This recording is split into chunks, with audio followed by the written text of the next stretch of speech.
my career. Yeah. And I was going to give my testimony. I have always been a church person all my life. Me and my father have always went to church. We've actually drove from a little town called Dale, Arkansas to Manila, Arkansas. It's about 30 minutes away from each other. And we went on a regular basis, Sunday morning, Sunday night, Wednesday night. Whenever they had activities, revival, we was always there. Okay, well, I was a really little girl whenever I went there. I went there from a baby till I was 11 years old when my father died. I actually got baptized whenever I was little, but I didn't understand what it really meant, you know. So when my father died, I was 11 years old. And whenever he died, he was my only transportation. He was the only person I really had that ever took me anywhere. And so I lost that. Well, I went to stay with my mother in Blytheville. That's like 45 minutes away from Manila. I couldn't go to church. I couldn't do anything. I was by myself with my mother.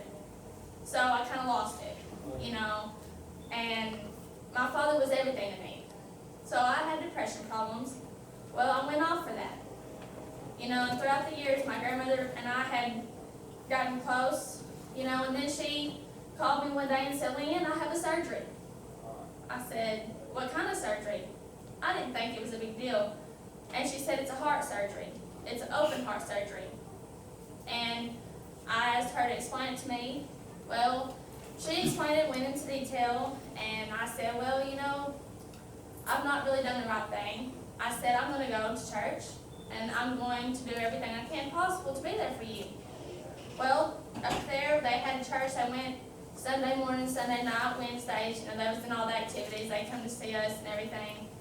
And so one night I went to the pastor, and I said, "I really need to get back to God." I said, "I have family issues." I said, "There's a lot I'm dealing with." I said, "And I'm not staying truthful." I said, "I'm not." I said, whenever I was little, I was baptized, but I didn't understand. I want a clear understanding. I want an understanding now. We stood there and stood there. I went to the church that night with him. We sat there, and he explained it to me. He explained that Jesus died on the cross. We watched past the cross. We done everything.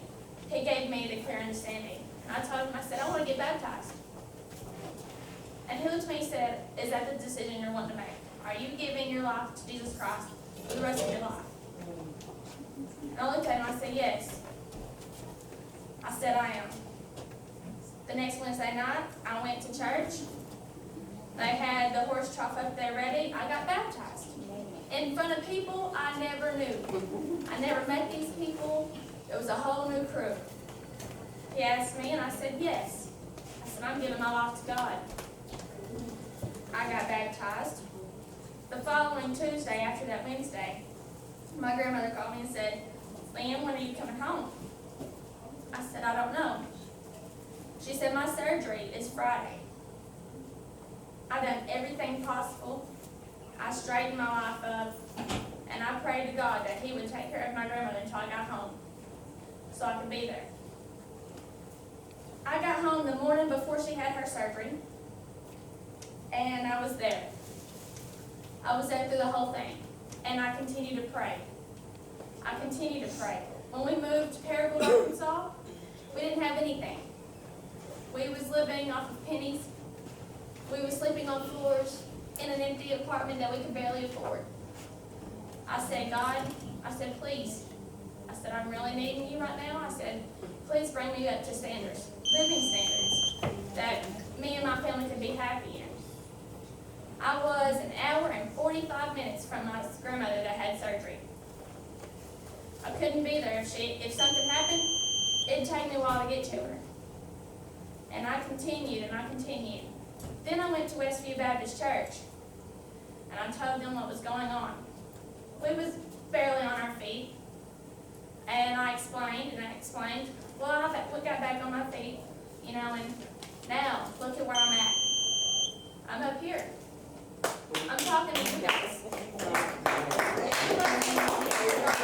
I gave me the chance to be there for my grandmother. She actually passed away this last April 14th, because of her heart. She had 3 heart surgeries, and I lost her.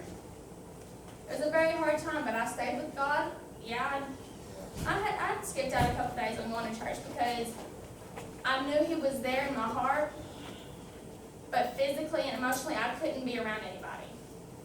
You know, she was there all my life. And Miss Diane called one day and said, Leanne, I need to talk to you. I want you to come back to church. I want to make sure you're okay. And I talked to her, and I'm back. I've been back for the last week, and I'm up here. This has proven to me that God, no matter what you're going through, no matter how hard and how many problems you have, God is always there. He will always be there. Even if you're not going to church on a regular basis, even if you're not praying on a regular basis, He is still there. I am standing on my feet in Chicago, where I never thought I would ever be today, to help you guys understand what God has really done for me. And I'm giving that opportunity to y'all for y'all to understand He can be there for y'all. And I want to thank you for that. Thank you.